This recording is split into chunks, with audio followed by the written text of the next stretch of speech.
So, Sam, thank you so much for joining us. No worries, absolute pleasure to be back. Good stuff. You're our first returning guest. Actually, that's the medal I'm going to give you today. What an honor! It's good. It's a real pleasure. Could you just tell us a little bit about what you do and a little bit about UltraX? Yeah, of course. So my name's Sam. I am one of the two co-founders of UltraX, and we are event organizers, and we do multi-stage ultramarathons all over the world, and actually now also single-stage ultramarathons in different parts of the UK as well. And we've been doing this for 4 years now, essentially because we think that the experience of going on an adventure over a period of a few days and running long distances in a weird and wonderful part of the world is genuinely one of the best experiences that anyone could have, and we're on a bit of a mission to get more people into it. I love that. I mean, I have to confess, like last time we spoke, I said that there was an ultramarathon on the cards for me, but since then I think I might have run the sum total of about 10 miles. That's cool. And you can't even play the COVID card anymore for not getting involved in an event. I know, and I'm not even going to try. But speaking of COVID, by my third appearance, it's got to have happened. Yeah, I don't know. Your third appearance is going to be kicked down the road longer and longer. But we were going to talk a little bit about the history of ultra running. But before we do, you mentioned COVID. Like the last time we spoke, we were pretty much in the midst of the COVID pandemic, and you guys had started a year before. I believe you'd been running for about a year. How have you guys navigated that journey through COVID and out the other end to where we are now? Yeah, it's been a really interesting is one way to describe it. Few years, as you rightly say, we've been in existence for 4 years as a company, but the first year was pre-COVID 2019, and then we kind of had 2 years where that happened, and we were kind of hit with a double whammy in that, number one, we organize events, so we gather people together, which was a no-go, and number two was all of our events were international, so the travel situation just wasn't an option. So we were really hit hard. In the first year, we kind of basically changed quite a lot. We were we're a very small team, and we're the kind of team that weren't just going to, sit back and do nothing. So we did a lot of virtual events. We kind of did a lot of, planning for the future, focused a lot on how can we grow our audience and not worry about basically getting people to sign down for events because we couldn't do events. And actually, we ended up kind of pretty much completely pivoting our business and organizing a lot of UK-based events. Prior COVID, everything we did was international: Jordan, Mexico, Sri Lanka, and the Azores. And coming out of COVID, more than 50% of our races are now in the UK. So we did a couple of shorter single-stage events just because they were easier to set up locally. We had to keep them short because we knew we didn't have a long sales curve to deal with. We basically had to get an event off the ground relatively in quite a short amount of time. Now we've got a load of UK events and a pretty big UK community, and now that's a pretty big part of our business. And then I guess coming out the back of COVID, it's now trying to get back to what the plan was at the end of 2019, but then also trying to work out if that business plan is still appropriate, because actually people's habits have changed, people's what they expect from event organizers has changed. Even little things like buyer habits have changed. Our events are kind of our core offering is 220k over 5 days, and previously that's something that most people sign down for 8 months to a year in advance. But now people tend to be lining up these things 3-4 months in advance because there's not that want to commit, because I think people are just conscious that the world can change so quickly, which makes planning slightly more complicated. So yeah, we're kind of still very much learning, still very much testing the waters and trying different things. But it's definitely had a pretty big impact. You mentioned the plan pre-29. What was your plan then in 2019 compared to like the plan now? I know you mentioned shortening the races, but like, you mentioned you're international and you've gone more UK focused. Like, what's the main shifts that you've had?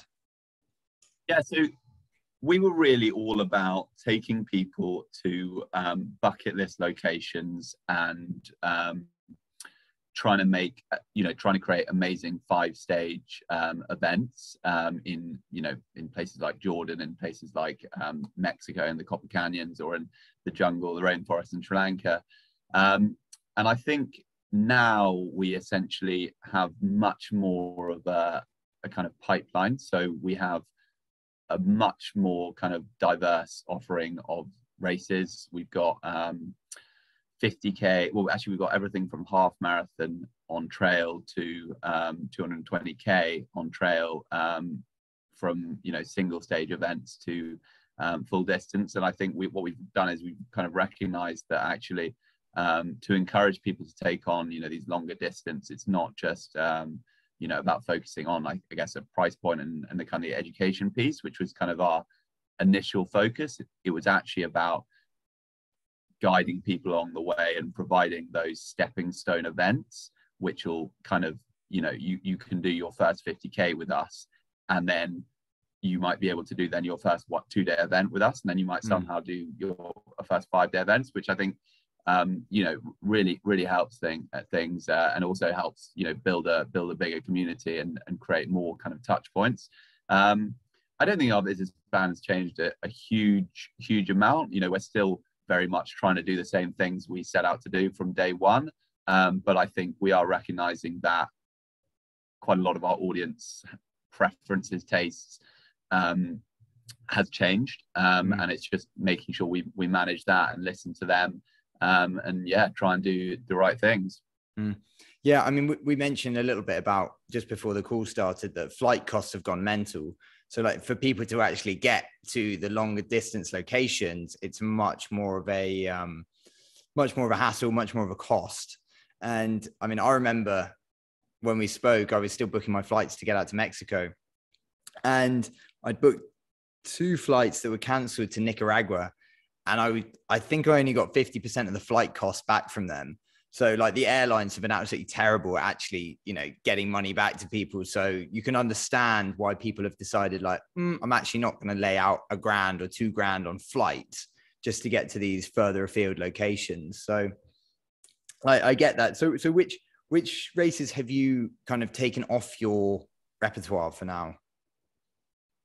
So we had an event in Mexico, in the Copper Canyons, which we've taken out for this year, and we have an event in Sri Lanka, which did actually take place this year, but unfortunately the situation in the country at the moment just means it's not ideal for staging a race. So I'd like to think we'd bring them back at some point. In particular, I think Sri Lanka will hopefully come back in 2024, but it's just, at the moment we've got I think that was one of our big learnings in terms of COVID. If you press on with an event, your audience will generally trust you as the organizer. So if you communicate that, yes, this event is going to go ahead in 2-3 months time, despite no one really knows what's going to happen, your people who had signed up will book flights, they will train, they'll commit because they trust you. But actually, if you're not 100% sure, you've kind of got a bit of a responsibility as an organizer to be as clear as possible. And with things like, Sri Lanka and the situation in the country at the moment, you've just got to try and make a call as early as possible. And it sucks because, we want to be staging events and our competitors want us to put on events, but actually there's nothing worse than having to cancel something, having a load of people who've invested in flights, invested in training, emotionally invested, bought some kit, that kind of thing. So I think that was definitely one of our big learnings coming out the back end of COVID, and just trying to be proactive with decision making. Yeah, because that would absolutely destroy a reputation if you had a load of people turning up to a race that either was called off at the last minute after they've got on the flight and after they've arrived, or, you know, anything in between? I guess you guys are so young that it's really delicate. I mean, how old are you guys now? So 4 years, 4 years this week, actually. 4 years this week. Well, happy birthday. Yeah. Happy birthday. Well, like, cause that's relatively young for, like, you know, building a reputation and everything. So it's very delicate. It's almost like building, you know, having a load of tinder on the floor and trying to get a fire going. So anything that like blows back as bad press is just the last thing you want, I suppose. And in terms of like people coming out of COVID, have you noticed that like fitness levels have dropped, or people are struggling more, or like having been locked down? It's kind of gone both ways. I think, you know, a lot of people have got into running, and I think it was one of the few as like a discipline or as a sport. Obviously, there was a real lack of events, but actually, as a sport, it was probably one of the more untouched. You know, I think people who were runners, you know, could train, and actually, a lot of them had more time on their hands and could, you know, get more consistency than they ever had before. So I think actually a lot of people got into running. A lot of good runners have actually come out of the lockdown in much better shape than they were before. I think there's obviously some that kind of it went the opposite way, when, you know, you have a, you know, you don't have that event, you don't have that milestone, you don't have that, you know, focus point to keep you motivated and train. But I definitely think there's no one particular trend about, you know, going one way or the other. And I think there's definitely for a lot of people it was you know, it was the best training block they ever had. yeah, that's true. I guess if you could do anything during COVID, it was run, get out of the house and take your limited exercise. But what can you tell us a little bit about the history of ultra running, either in sport or, you know, what its origins were? Yeah, it's actually really like interesting. And I know you kind of sent over your kind of some ideas before this, and I was kind of thinking about it because it's such a broad church. And, you know, I think, and it's one of the problems with the sport, like, you know, I have to deal with this every single day. I sit down with someone, I say I organize ultramarathon, and say, you know, what is an ultramarathon? And it's confusing because technically an ultramarathon is anything longer than a marathon, which is kind of like saying, you know, it's just running. It's just, you know, what's the history of running? I think, you know, you know, there's a lot of groups of individuals or kind of tribes in particular that, you know, run long distances as a group. Like, I think, you know, the Copper Canyons in Mexico is a great example. Mara, who is kind of indigenous tribe, and they run long distances as a group to eat and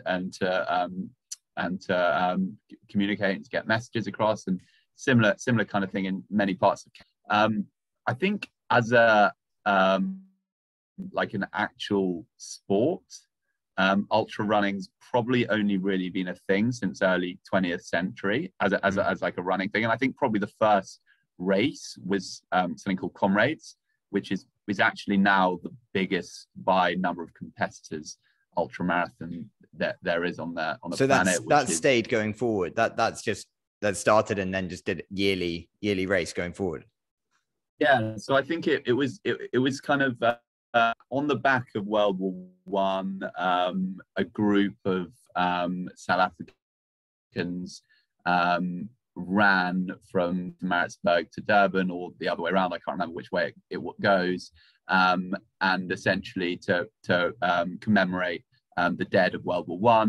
And I think it's happened every year since, and that's kind of probably one of the most famous. But as far as I know, that's kind of one of the original, if not the original, ultra marathon.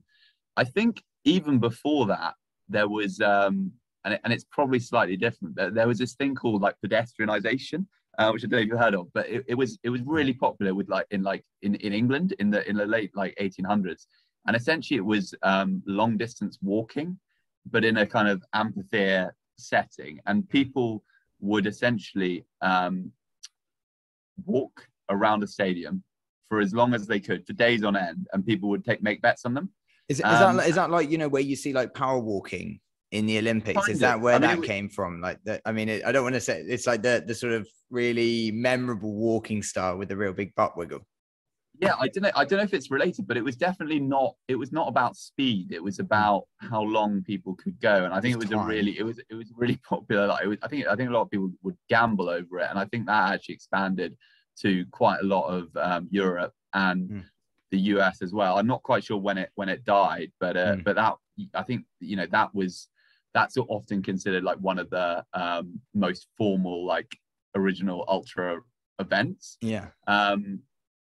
But then I think, really, if you look at kind of ultra running as we know it today, it's only been in the last 20-25 years that it's completely blown up. You know, I think even, you know, I've been, I guess, in the space, or aware of the space for maybe 8 years. And I think I did my first ultra marathon when I was 22 in 2016. And even then, I remember, you know, you choose an event, you look at kind of the year, I don't know, the calendar of events in the UK, as you might want to do a practice event or a training event or whatever. And, you know, there was 5 or 10 over the course of the year. And you know, if you were in that niche, if you're in that circle, you would probably know every single one of those events. But now you can do one every single weekend. So I think, you know, in the grand scheme of things and across the world, it has, you know, blown up. And I know this because we spend a lot of time looking at the growth. But, like, I know in the late 1990s there was about, you know, 30,000 people every year would do an event, a race, and now it's well into the millions. Which, you know, it's just kind of mind-boggling growth. And I think it's actually still only in the early days. I think it's still a very niche sport, and we're starting to see a lot more brands getting involved. We're starting to see a lot more, you know, high quality athletes, you know, making the decision to jump into ultra rather than doing, you know, other areas, and more money is coming into the sport. So I really do think the next, you know, 5 to 10 years is going to continue in that trajectory. And yeah, it's a pretty exciting time to be in the space. Yeah. And so you're getting people, I remember we touched on it last time, you're getting people jumping from, like, just standard marathon and, like, Olympic marathon length to ultra. And, like, and how much can an athlete expect to have the carryover of athleticism for, like, a 25-mile run to a 50K to a 50-mile run? Like, I guess the energy systems are still pretty similar, right? Yeah, I think so. And I think that it again comes back to this thing about ultra running being like a broad church. Like, I think every ultra marathon is different. And it's often difficult to kind of explain this to, you know, road runners or marathon runners, because if you do a marathon, you will do a 3-hour marathon or 3:30 or whatever, and you'll do that time probably within, you know, 5-10 minutes consistently on any marathon course in the world, because it's that's the course. But actually, you know, an ultra, even you know, you picked out 10 50K ultras, the time differences between the same person doing the you know, a same max effort run after a good training cycle could be completely different, just because there's so many different elements of elevation, technicality, trail type, you know, like conditions, like climate and stuff like that. So I think having, you know, good running kind of fitness is always going to put you in a really good stead for ultramarathoning as a discipline. It's, you know, it's very related. You know, it's definitely not the same, but, you know, I think if you're a very fast marathon runner, you're probably going to be a pretty damn good ultra runner. But I think the longer the events go, in terms of time, so and in terms of distance, the fewer similarities there are between what are the kind of key drivers for success, or the key reasons you're going to be successful. Yeah, because I mean, I looked at some of the times of what these guys are running, and I mean, I don't know how famous he is, but Alexander Sorokin, is he quite a big name? Yeah, he's one of those people who's kind of burst onto the scene during COVID, and he's broken every record there is in the last 2 years. Yeah, because I saw some of his times, and like for 100 kilometers doing 6 hours and 5 minutes. I mean, that's 10 miles an hour for 100 kilometers. Like that's absurd pace. And then I think he did. I mean, he did. I think he's now got the 100K, 100-mile, 24-hour, 12-hour. I mean, he just does them around the track. And do you think there's it's do you think there's an element of performance enhancement going on, or I don't know. It's always difficult. I hate to say it. Like, I'm sure the problem is there's not that. I mean, you often see performance enhancement going on where there's really high rewards available, and at the moment there's not really that. It's not like there's that much. There's not that much reason to cheat. Essentially, the glory, just the glory.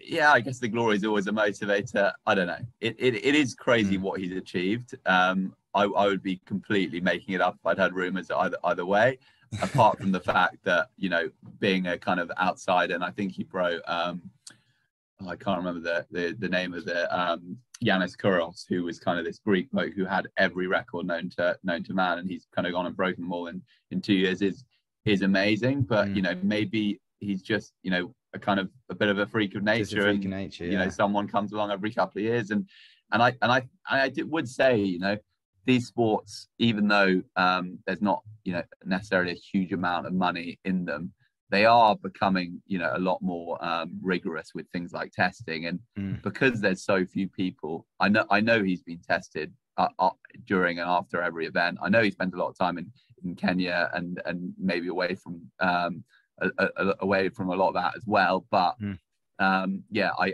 pretty sure that most of the big kind of international races, the track meets he's done all those times at, he'll have been looked at, because everyone's probably asking the same questions. Yeah, I mean that's the thing. It's a murky world. I mean, I don't expect you to give us details on like the drug doping world, but like from what I understand, would if I knew. Yeah, from what I understand, it's very easy to like dope for 6 months of the year while you're on like a few training blocks, get the fitness up, and then come off whatever the substance may be in enough time to be clean for the tests. But I mean, that's just my serious layman knowledge. Yeah, I think you're right. I mean, I do actually, and this is one of the reasons why I don't actually really think he is. And I know there is probably some going in the sport, but a mate of mine is actually, so there's a story about the first time he kind of burst onto the scene was at this track meet in the UK, actually in London. And he came over and he, funnily enough, stayed with a mate of mine, or the guy who was with was a mutual friend. Anyway, ended up staying in the same house. Night before the event, he basically was looking at some Nike shoes, some Nike Zooms or whatever, the next percent. And my mate was like, do you want to try these on? They're supposed to be a lot quicker. And he had no concept. He was so unprepared, like didn't have the right trainers, didn't have the nutrition sorted. And this was like 2 years ago. So it's almost like he's kind of discovered that he's a bit of a freak in terms of like athletic performance, and now he's just kind of doubled down on it, and he has just had one of those annoying people that's just got that kind of untapped potential, rather than it being a more cynical kind of thing. But who knows? How old is he? Do you know? Yeah, he's I think he's early 40s. Okay, wow. Yeah. Is there something about like because strength, when people train for strength, like it takes a long time to accumulate strength, like to you don't necessarily lose strength after a certain age if you keep training, but it might take you until you're 40 to hit a 240 kilo squat or a 220 kilo squat, just because you're only adding like a couple of kilos a year at some stages, maybe 5 kilos a year. But is it the same with endurance running, where you're just adding and building and accumulating stamina over time? It's really interesting. So yeah, it's a really good question. I'd say for this person, Sorokin, no, because actually the only reason I know his age is because So there was a post going around, I think this week actually, and it was a picture of him 10 years ago and a picture of him today. And he's one of these kind of like body transformation. You know, he was a pretty hefty 32-year-old. Like, he did not look like a runner. He looked like kind of, I don't know, just a kind of bloke who eats too many donuts and has a few too many beers at the weekend. Like, he didn't look anywhere near it. So he's undergone this transformation.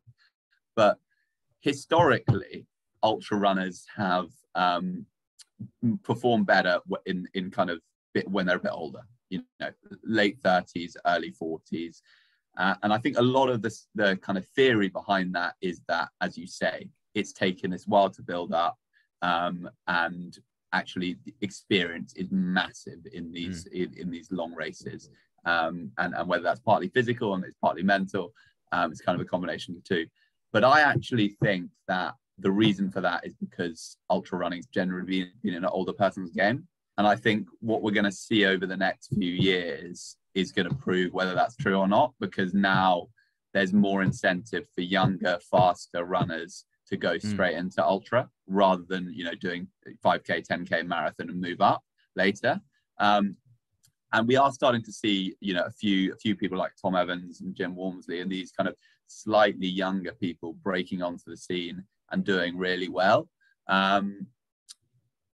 So I don't know. I mean, I think it's always going to be very difficult for someone, you know, in the teens or early 20s to break on, because as you say, it just building up that level of, I think building up that level of kind of endurance, strength takes years. But yeah, I think we'll see over the next few years. Are you noticing your sign-ups for, like, I don't know if you have the age information for your competitors? That's getting lower, presumably. Yeah, but it's again, it's one of these quite difficult things for us to track. So one of our biggest things at UltraX has always been accessibility. And, you know, I'm in my 20s. Actually, that's not true. 30 very recently. I was in my 20s. I was in my 20s once.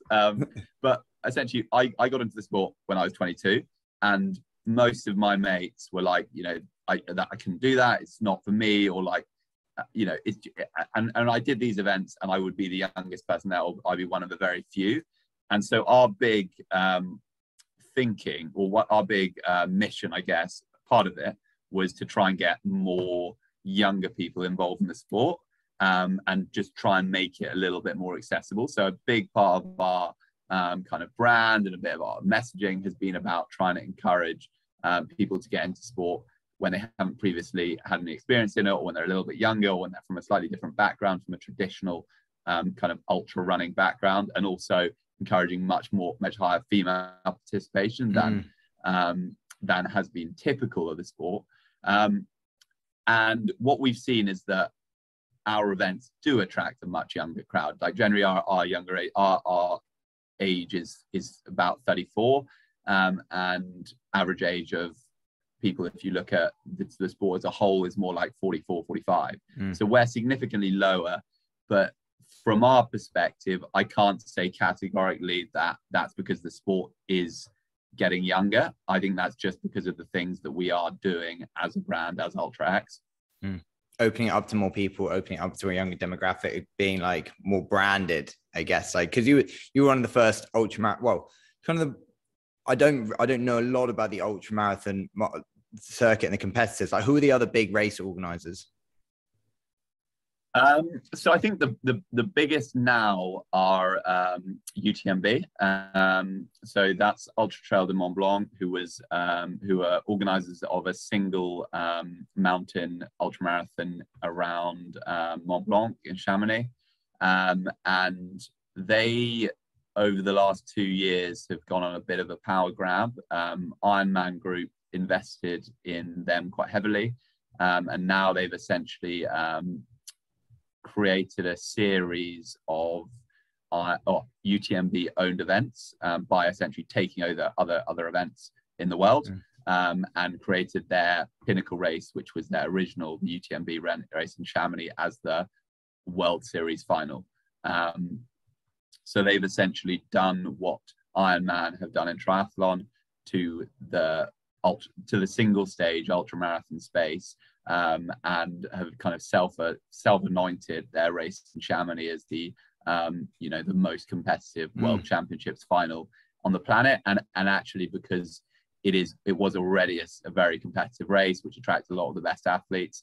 I think it will be incredibly it's going to be a huge hugely competitive event and a big race for the trail running calendar over the next few years. But yeah, they very much are a single stage race brand. I think what we try and differentiate ourselves is we are a multi-stage operator.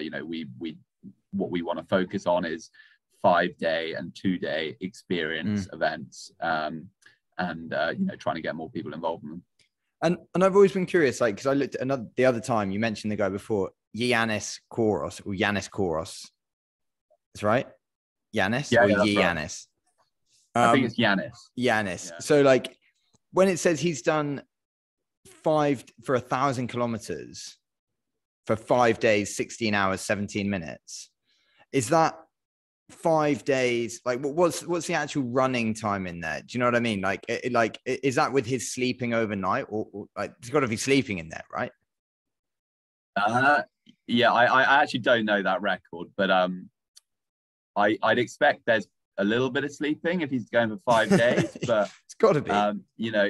Generally, like, I mean, I wouldn't be surprised if there was very, very little, if not none. Like, I don't know if you're familiar with the concept of backyard ultras. No. So backyard ultras is this format of event that's kind of blown up a little bit over the last 2 or 3 years. And they were set up by this American dude called Laz Lake, who you might have heard of because he was the Barkley Marathons documentary. No. Okay. There's a Netflix documentary called Barkley Marathons, but it's essentially about this crazy event that he organized in the US. It's a good documentary. Definitely recommend you watch it. But anyway, one of the formats he created was something called the backyard ultra. And the way this works is there's a 4.1 mile loop, and you have 1 hour to complete it. And every hour you restart. So essentially you run 4 miles, you can't go any further. On the hour, you go again.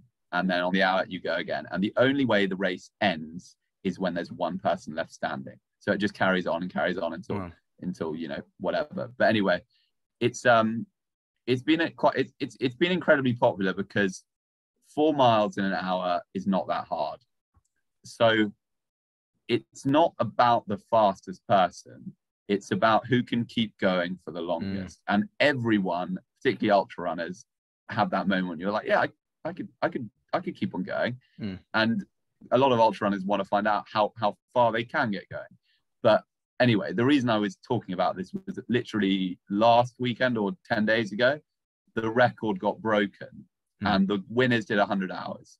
So that's 400 plus 410 miles or whatever, and that would have been without sleeping, maybe 5-minute kips here or there. What was the time? What was the time in that? Did you say 100 hours? So I think they did 101 hours. Yeah. Fucking hell. So yeah, 4.5 days. So kind of in line with what Kouros. So that's crazy. That's great. And like, and when you say backyard ultras, like they're on treadmills or they're going around like a very small circuit, or what? Because that must be standardized, right? Yeah, so no, backyard is literally the name. I think it's actually the full name is Big's Backyard because he's got the guy who set it up has a dog called Big, and the original race was round Big's Backyard. But no, they're all on looped courses, so 4 miles. So generally, a load of people. There's quite a few in the UK. I'm sure there's a few in Mexico. And it will just be a race organizer, sets up an event village, sets up a 4 mile loop, and a few hundred people will turn up, and they'll just keep going until one person left standing. And it's as I say, they've been pretty popular. And like, because we'll get onto training a little bit in a minute, because I think that's really interesting side. But like with all those races, like surely there needs to be like a standardization around like the amount of elevation involved and like the topography of the ground, and like, because that surely has a huge impact. Yeah, you'd think, but I guess the beauty of these, well, one of the things about these events is it's just really about that course, that event. So if you're going for the world record and it's comparable, yes, okay, you probably want to have the most straightforward course, but actually at the end of the day, it's like a race and you're against everyone else who's doing the same course. So actually there is a standardized format. There's very specific rules around, the distance is this much. You've got to have left this area at the beginning of the loop and have got to be in this area at the end of the loop. You can't just keep on going or make up extra time.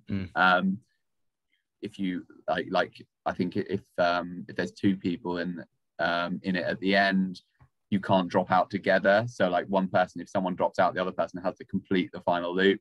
There's quite a lot of standardized, but I guess there's nothing around the actual grade or elevation of the course. And I think that's just because at the end of the day, you're competing against everyone else who's doing the same course. And that's the way it kind of works. And what do you see like these distances? I mean, 1,000 kilometers and running for 4 days straight. I mean, where's the limit to this stuff?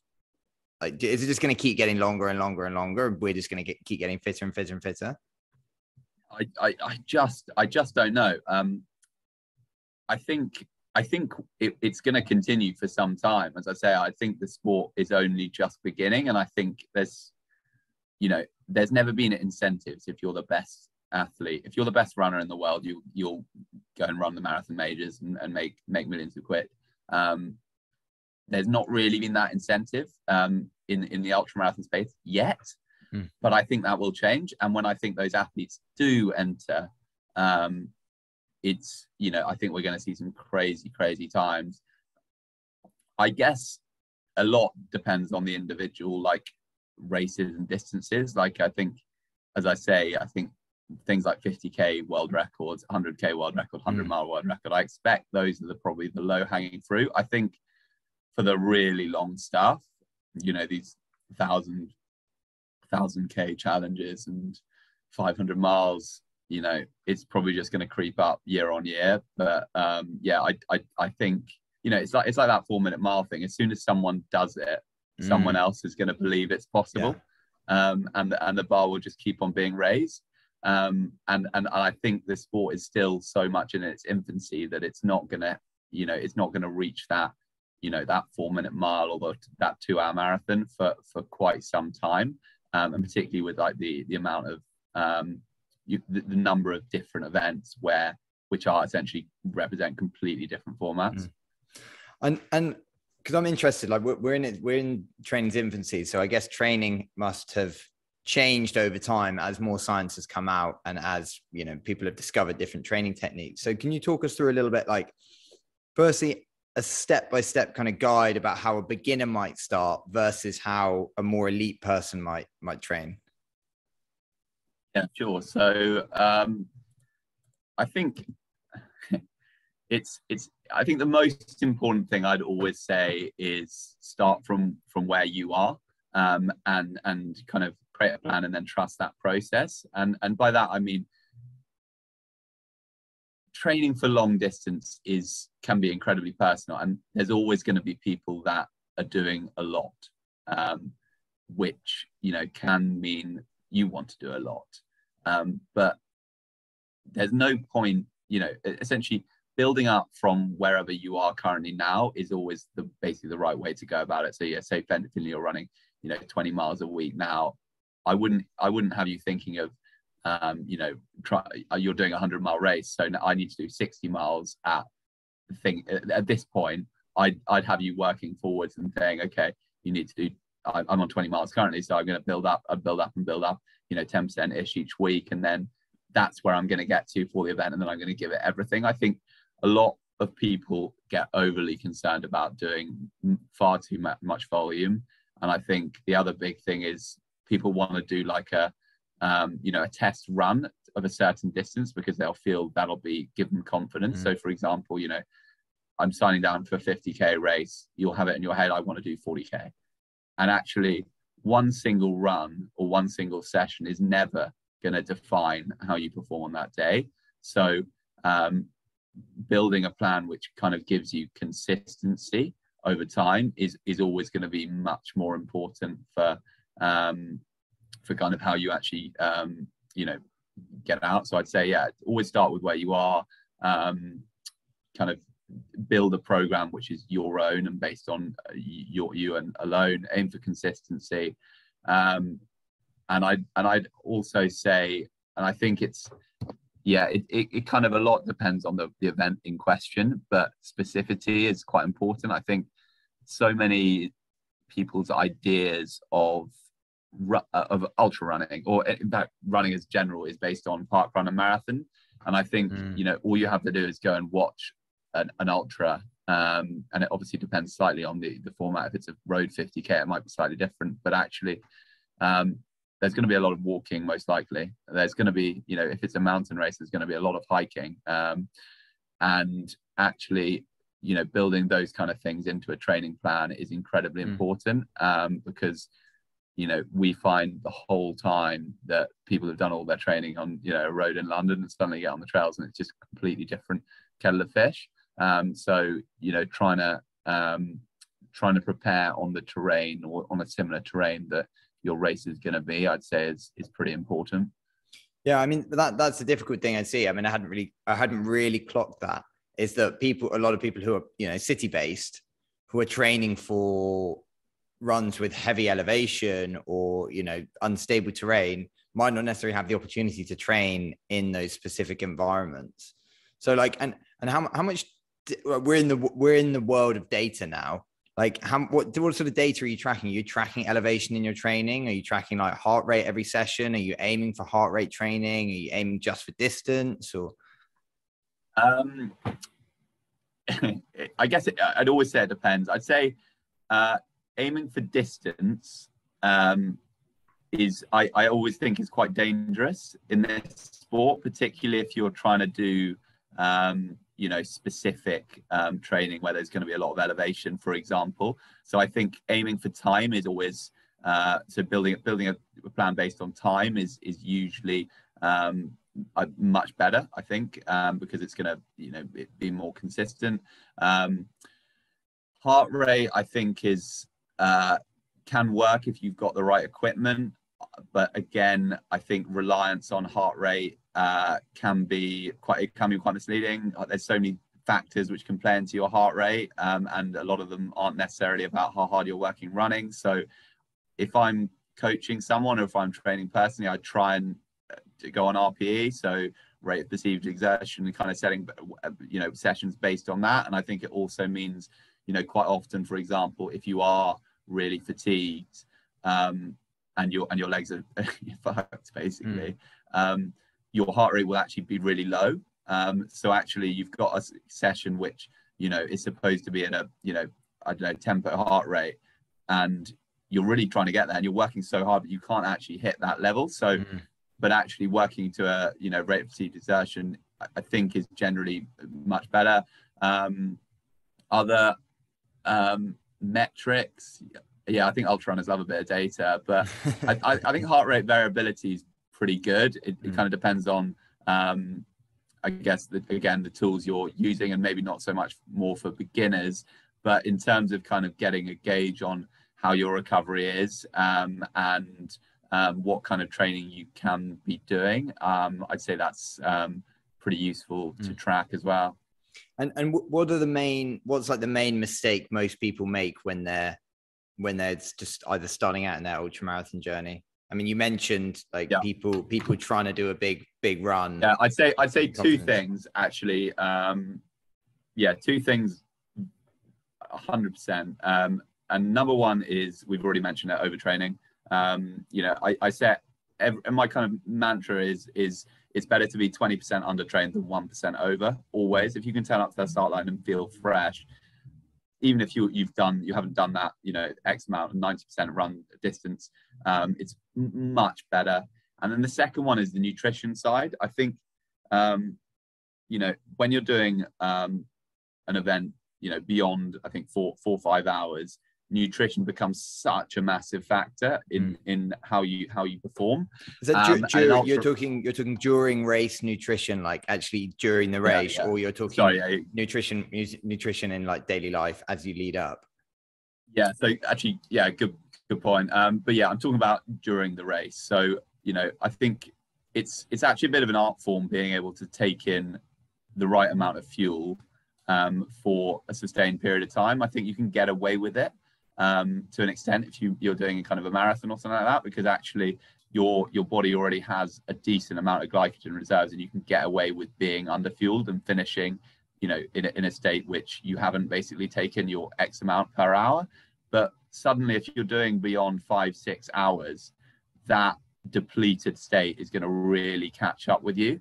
And if you haven't trained yourself to eat, essentially, it'll just completely backfire on you.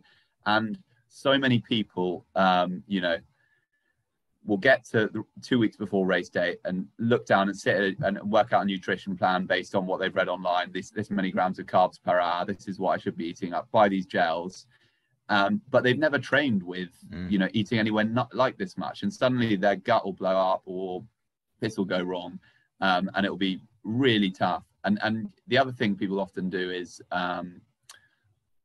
you know, they might train with nutrition, but they'll almost like hold off because they're like, well, you know, I'm gonna have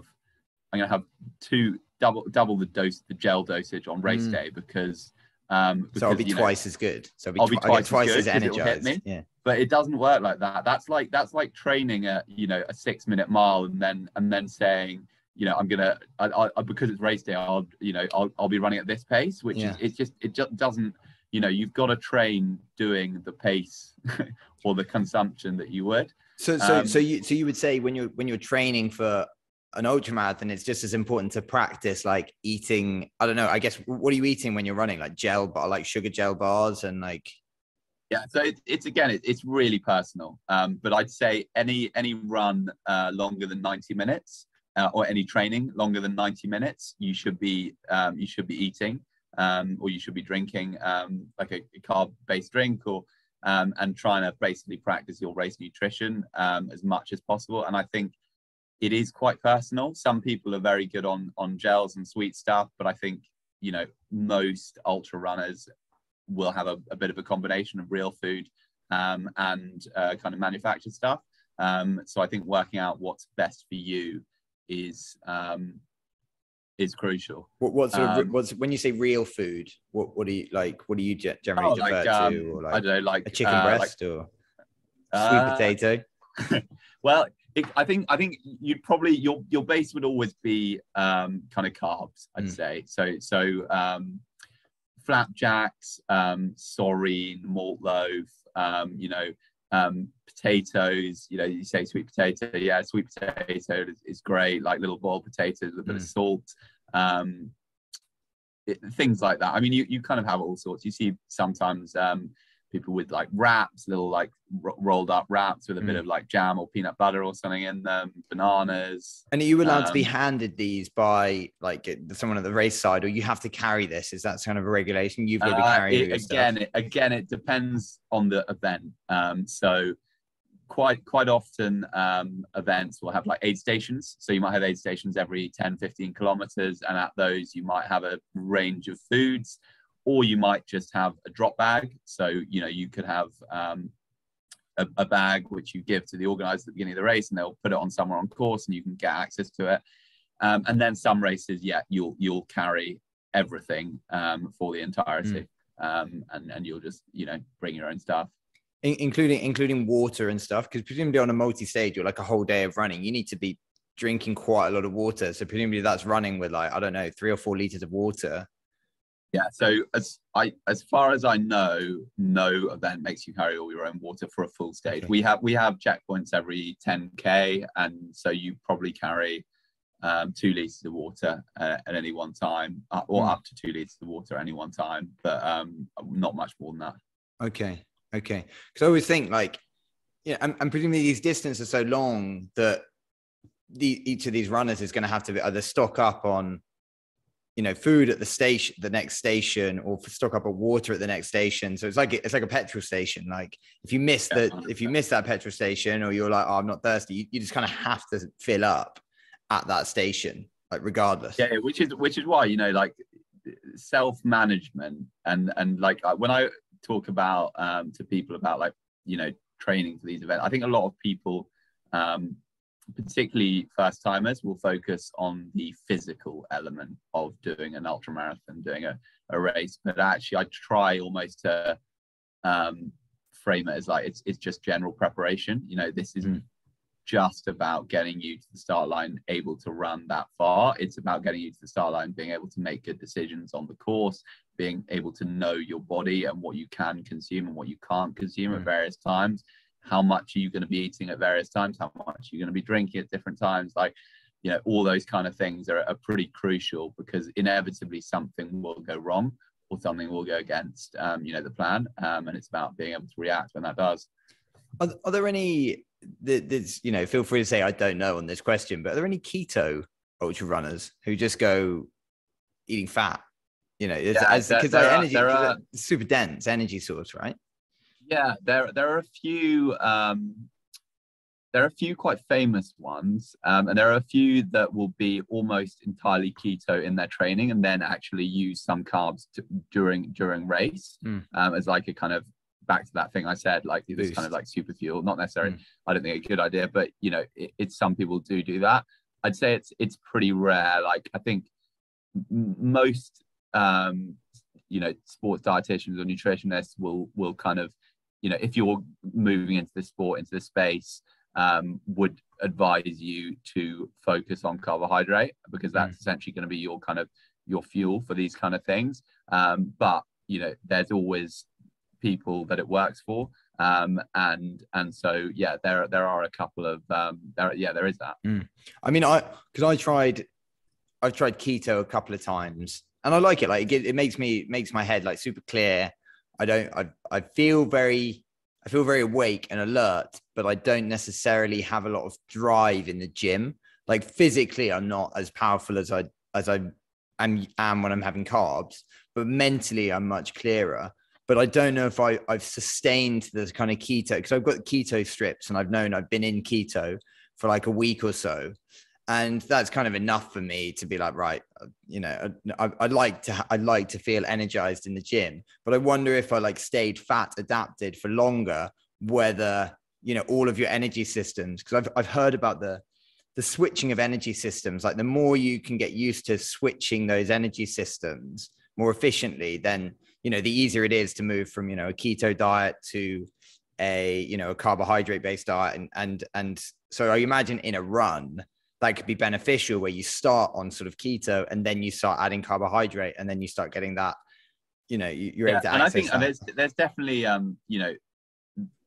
being fat adapted is incredibly useful for events like this, when you're never going to be able to, if you're moving for 24 hours, regardless of how much you eat, you're never going to be able to digest the amount of calories you're burning. Like, it seems to be, every year there's a new study out about the amount of carbohydrate or the amount of calories you can ingest whilst moving. I remember, 2 or 3 years ago it was like 60 grams of carbs, but now it seemed to be almost double that, depending on the fuel, the things you have. But even still, you're not close to the amount of calories you're burning. So essentially you'll get to the point in one of these races where whatever happens, you're going to be burning fat rather than carbohydrate. So being fat adapted at that point will essentially make you perform better.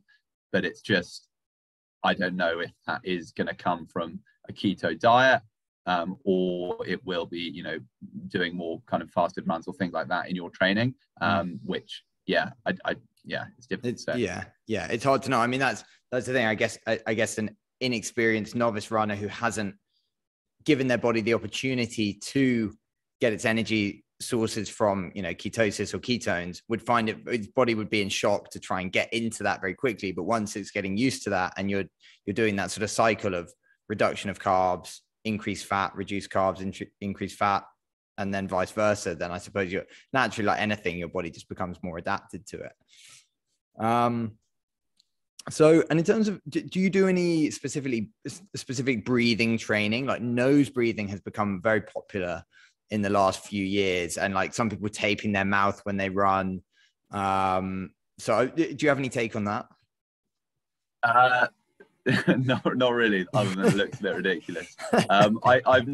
We haven't had anyone doing one of our events with any that tape. I do know a few people that swear by it. I haven't actually personally tried it.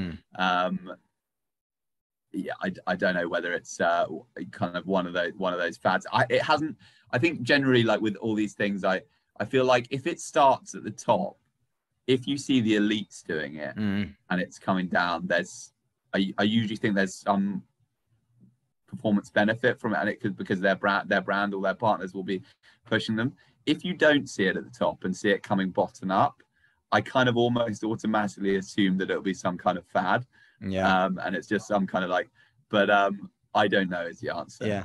I mean, I've seen quite a few breathing fads. Like there's also I don't know if I think it's called a power breathe, and you put it in your mouth, and there's a different setting, and it's got a valve in there, and you can breathe.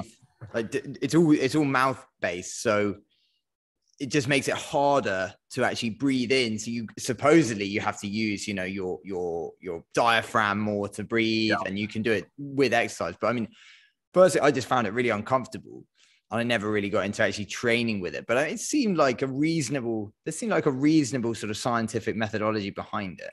Yeah, I can definitely understand that. I'm sure if someone, really thought out and sat down with me and explained to me why it was going to make me a lot faster, I'd probably end up buying one. But I guess the thing I'd say there is also, like, I expect that if you're doing those kind of breathing techniques, and I might be wrong, that's going to be more kind of, power stuff, or like, anaerobic kind of, short distance. And actually, there's not many times when you're doing a really long race that you're out of breath. That's not the limiting factor. So maybe it is more of a thing in some of the shorter formats or some of the different things, and that's maybe where we're not seeing it creep in as much in this sport. That's interesting.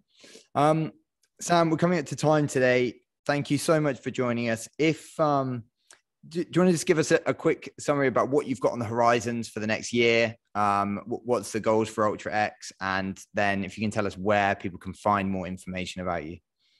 Yeah, sure. Well, first, thank you very much for having me back. It's been a pleasure. It's been a real pleasure, really. And I can't believe that's an hour already. It could go on for a while, but so next year is going to be a big one for us.